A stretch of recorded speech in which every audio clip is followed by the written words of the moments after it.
വന്ന് വന്ന് ബാങ്കോക്ക് ഇപ്പം എൻ്റെ ഒരു തറവാട് മോഡ് അയക്കാണ്. അയ്യോ പറയാൻ മറന്നുപോയി. ഹലോ ഗൈസ്, എൻ്റെ പേര് ബ്ലേസി, ഞാൻ ആം എ ക്യാബിൻ ക്രൂ. അങ്ങനെ ഈ ആഴ്ച തന്നെ 4ാമത്തെ ഫ്ലൈറ്റ്, അതും ബാങ്കോക്ക്. പക്ഷേ ഈ ബാങ്കോക്ക് കുറച്ച് ലോങ്ങർ ലേവർ ആണല്ലോ എന്നൊരു മോട്ടിവേഷനിൽ ഞാൻ ഫ്ലൈറ്റിന് പോകാൻ എണീറ്റതും എനിക്ക് അപ്പം തന്നെ മെസ്സേജ് തന്നു ഫ്ലൈറ്റ് ഒരു 3 മണിക്കൂർ ഡിലേ ആണെന്ന്. അതെങ്ങനെ ഇരിക്കണ്?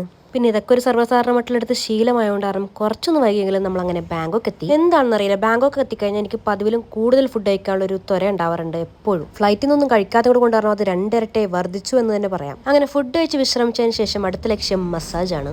ഈ മിനിമം ഫ്ലൈയിങ്ങിലായതുകൊണ്ട് തന്നെ എൻ്റെ ഈ നടു മൊത്തമേ പോയി കിടക്കുമായിരുന്നു. അങ്ങനെ ആദ്യം തന്നെ ഒരു മസാജ് ഒക്കെ ചെയ്ത് ഞാൻ ഉന്മേഷവതിയായി. ശേഷം അടുത്ത റൗണ്ട് ഫുഡ് നമ്മുടെ സ്വന്തം മാംഗോ സ്റ്റിക്കി റൈസ്. ഇതിപ്പോൾ എന്തോ നേർച്ച പോലെയാണ്, ഇവിടെ വന്നിട്ട് കഴിച്ചില്ലെങ്കിൽ എന്തോ ഒരു മിസ്സിങ് പോലെയാണ് തോന്നാറുള്ളത്. ശേഷം നമ്മൾ കിടന്നുറങ്ങി പിറ്റേ ദിവസം ഉച്ച എപ്പോഴേക്കും ഒന്ന് എണീറ്റ് ഒരു കരിക്കും കുടിച്ച് നേരെ വിട്ടു 7-Eleven-ലോട്ട്. ഒരു 2 സാധനം മെയിനായിട്ട് മേടിക്കാനാണ് ശരിക്കും വന്നത്. പക്ഷെ കറങ്ങി നടന്നപ്പോഴേക്കും കുറച്ച് അല്ലറ ചില്ലറ സാധനങ്ങൾ കൂടിയോ എന്ന് എനിക്കൊരു ഡൗട്ട്. അങ്ങനെ 2 സാധനം മേടിക്കാൻ വന്ന ഞാൻ 2 കവർ സാധനങ്ങളായിട്ടാണ് ഗൈസ് തിരിച്ചു പോയത്. 2 മണിക്കൂറിൽ എനിക്ക് എൻ്റെ ഫ്ലൈറ്റ് പിക്കപ്പായിരുന്നു. അപ്പോൾ നേരെ റൂമിൽ ചെന്ന് 7-Eleven-ൽ നിന്ന് മേടിച്ച ഫുഡും കഴിച്ച് മേടിച്ച സാധനങ്ങളും പാക്ക് ചെയ്ത് നമ്മളങ്ങനെ റെഡിയായി തിരിച്ചുപോയി.